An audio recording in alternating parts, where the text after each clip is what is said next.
Good morning students, MCom semester 3 management accounting 1। Management accounting 1 में हमारा एक वीडियो ऑलरेडी आ चुका है जिसके अंदर मैंने आपको सिलेबस इंट्रोडक्शन दिया है और उसमें मैंने आपसे ये कहा है कि we will start with the types of budget, यानी कि અંદાજપત્રના પ્રકારોથી આપણે શરૂ કરીશું। અંદાજપત્રના પ્રકારો બેઝિકલી બહુ જ સહેલું ચેપ્ટર છે, તો લેટ સ્ટાર્ટ। ગુજરાતી અને ઇંગ્લિશ બંનેમાં હું તમને એક્સપ્લેન કરી દઈશ અને એ જે સમ હું તમને કરાવવાની છું તમને એમ થશે કે મેમ સીધો લાસ્ટ સમ, હા 24 નંબરનો સમ છે, ગુજરાત યુનિવર્સિટી 2014માં પૂછાયેલો છે। બીજા પણ દાખલા કરાવીશ પણ આપણે આનાથી શરૂ કરીશું। ओके, सो इंग्लिश मीडियम में भी सम नंबर 25 है, इंग्लिश मीडियम में 25 है और गुजराती मीडियम में 24 है। सम का नाम है रिमशा लिमिटेड और वो पूछा गया है गुजरात यूनिवर्सिटी 2014 में। यहाँ पर मेरे पास दोनों मीडियम की बुक्स हैं, 2014 में दोनों मीडियम की बुक्स है। मैं आपको एक्सप्लेन करती जाऊँगी दोनों ही लैंग्वेज में। चलिए, हाथ में मैं इंग्लिश मीडियम की बुक रखती हूँ और आपको साथ में गुजराती में भी एक्सप्लेन करती हूँ। चलिए स्टार्ट करते हैं। Department of Rimsha Limited attains sales of 12 lakh at 80% capacity and its expense are given below। यानी रिमशा का एक डिपार्टमेंट है जो 12 लाख रुपए का सेल्स करता है 80% कैपेसिटी से, मतलब 80% ક્ષમતાએ એ 12 લાખનું વેચાણ કરે છે। And all these are expense, administrative, selling cost and distribution cost, આ ત્રણેય એના ખર્ચા છે, administrative, selling and distribution. Draw flexible administrative, selling and distribution cost budget operating eight 90 and 100% capacity. यानी कि आपको इन तीनों का बजट बनाना है। किन तीनों का? एडमिनिस्ट्रेटिव, सेलिंग एंड डिस्ट्रीब्यूशन का बजट बनाना है, फ्लेक्सिबल बजट बनाना है विथ 90 एंड 100% कैपेसिटी। 80% कैपेसिटी से आपको कॉस्ट दे दी गई है, 90 और 100% कैपेसिटी से हमें काम करना है। तो हम किस तरह से बजट बनाएंगे? तो फ्लेक्सिबल बजट हम बनाएंगे। याद रखिए बच्चों, टाइप्स ऑफ बजट यानी कि અંદાજપત્રના પ્રકારોમાં તમારે અલગ અલગ પ્રકારના બજેટ બનાવવાના આવશે, અંદાજપત્ર બનાવવાના આવશે। So here let start. मैंने फॉर्मेट रेडी करके रखा हुआ है। Flexible budget, administrative, selling and distribution and cost budget, 80%, 90% and 100%। Administrative cost, selling cost and distribution cost. Okay, 80% capacity से 12 लाख सेल्स हमें दे के रखा हुआ है। हमें क्या करना है? हमें 90 और 100% कैपेसिटी पे कितना सेल होगा वो हम साथ में पहले ढूंढ लेते हैं, then we will do our sum. So 80% से 12 लाख, तो 90% से कितना? So here our answer will be 13,50,000 sales, right? This will be at 90%। Same way 80% से 12 लाख, तो 100% से कितना? और यू कैन राइट डाउन 90% से 13,50,000, 100% से कितना? And your answer at 100% 15 lakh, right?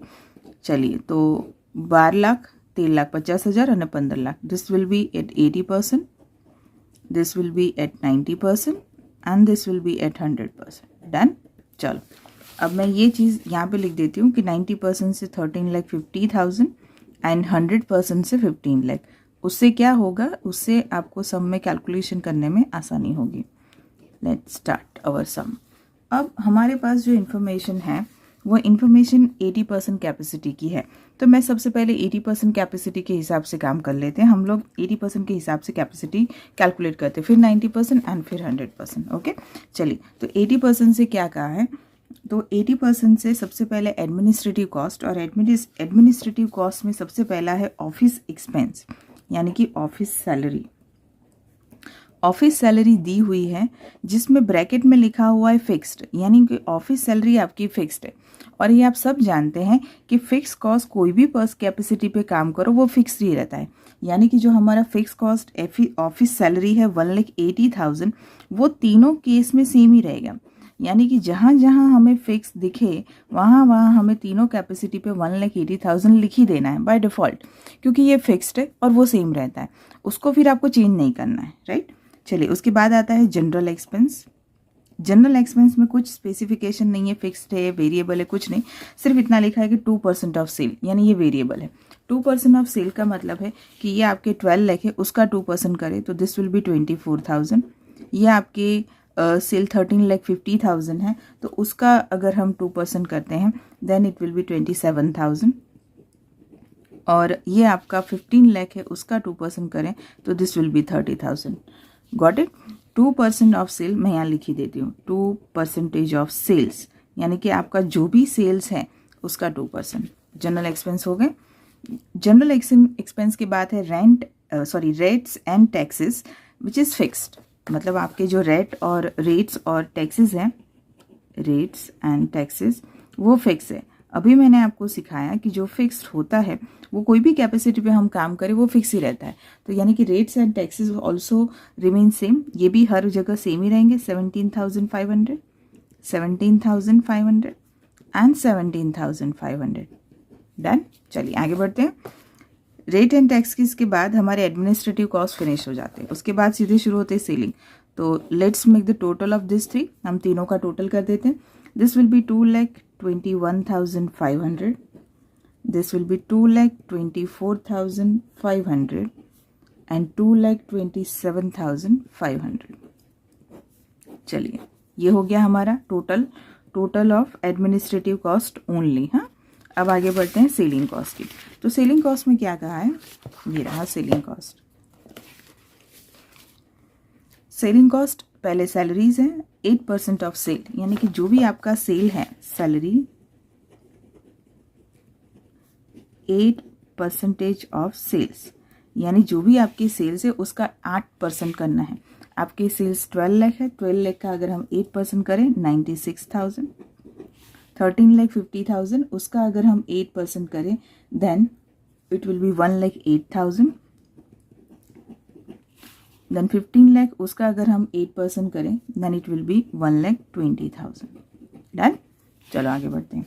After salary we have travelling expense 2% of sale. Travelling expense 2% of sales. Sales 12 lakh है, 2% 24,000, यहाँ पर 27,000, यहाँ पर 2% 30,000। डन। आगे बढ़ते हैं। ट्रैवलिंग एक्सपेंस के बाद sales office expense, sales office expense book में देख लेते हैं। सेल्स ऑफिस एक्सपेंस में क्या कहा है, sales office expense 1% of sales, यानी आपके सेल्स का 1%। 12 लाख का 1% 12,000, 13,50,000 का 1% 13,500 और 15 लाख का 1% 15,000। डन। चलो मेक द टोटल। ये तीनों का अगर हम टोटल करते हैं it will B 1,32,000, it will B 1,48,500 and here 1,65,000। ये टोटल आया सिर्फ किसका, सेलिंग कॉस्ट का। ओके, सेम वे हम करेंगे डिस्ट्रीब्यूशन कॉस्ट। ये रही हमारी डिस्ट्रीब्यूशन कॉस्ट। वेजेस है फिक्स 30,000, तो मैं वेजेस फिक्स्ड है इसलिए तीनों ही कैपेसिटी में 30,000 लिख दूंगी। Wages fixed 30,000।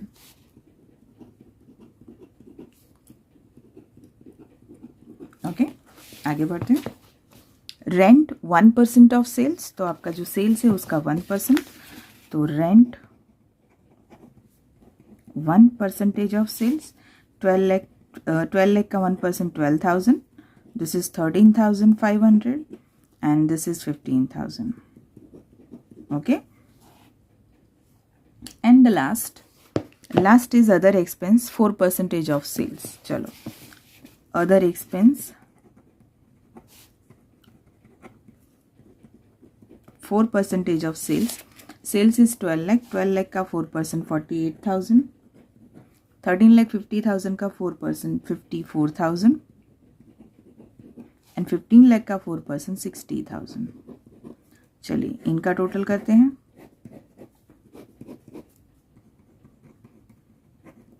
So here it is 90,000, here it is 97,500 and here it is 1,05,000. Done. ये हुआ इसका total. So this is called be A, this is called be B and this is called C. ये तीनों का total यानी total of A plus B जो हमारी कहलाएगी टोटल कॉस्ट, हाँ TC, total cost A plus B। So 2,21,500, 1,32,000 and 90,000, 4,43,500. Second one 2,24,500, 1,48,500, 97,500. It will be 4,70,500. and the last one 2,27,500, 1,65,000 and 1,05,000, and total is 4,97,500. So this is our last total and our sum is done. This is very simple sum, 2014 sum. This was asked in Gujarat University 2014. Very simple sum, but this is the last sum. तो मैंने आपको ये करवाया. अब मैं आपको थोड़ा बहुत गुजराती में भी एक्सप्लेन कर देती हूँ. રેમશાનો એક વિભાગ 80% ક્ષમતાએ 12 લાખનું વેચાણ કરે છે.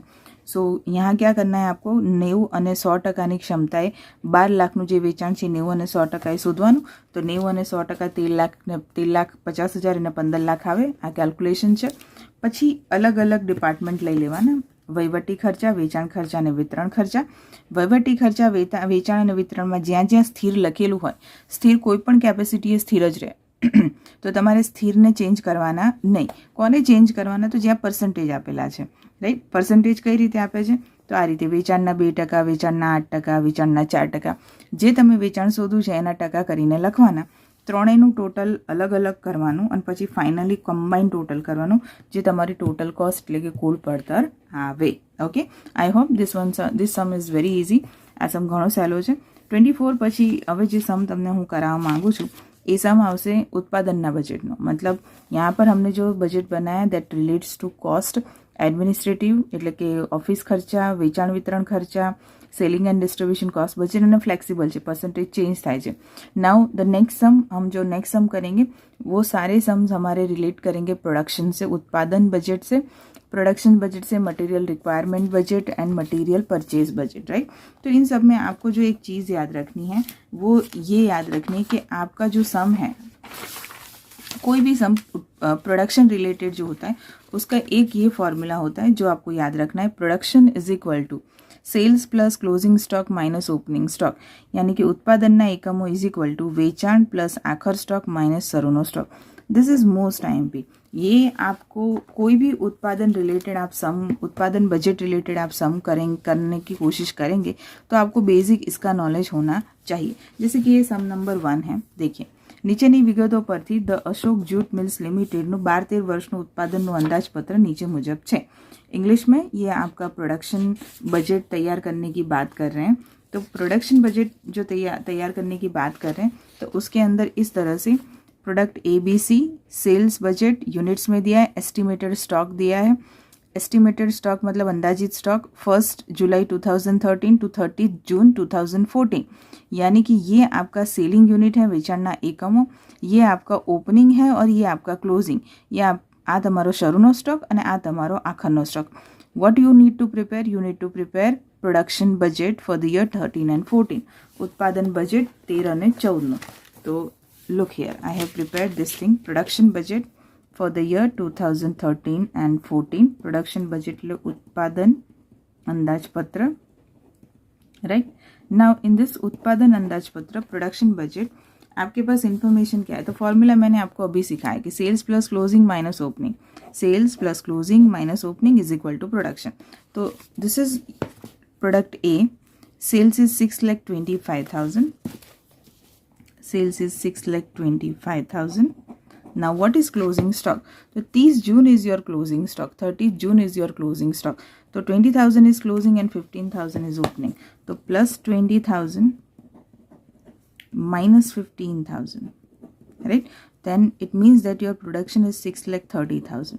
जब आप इसे सॉल्व करेंगे इक्वेशन को तो आपका जो आंसर है 6,30,000 आएगा.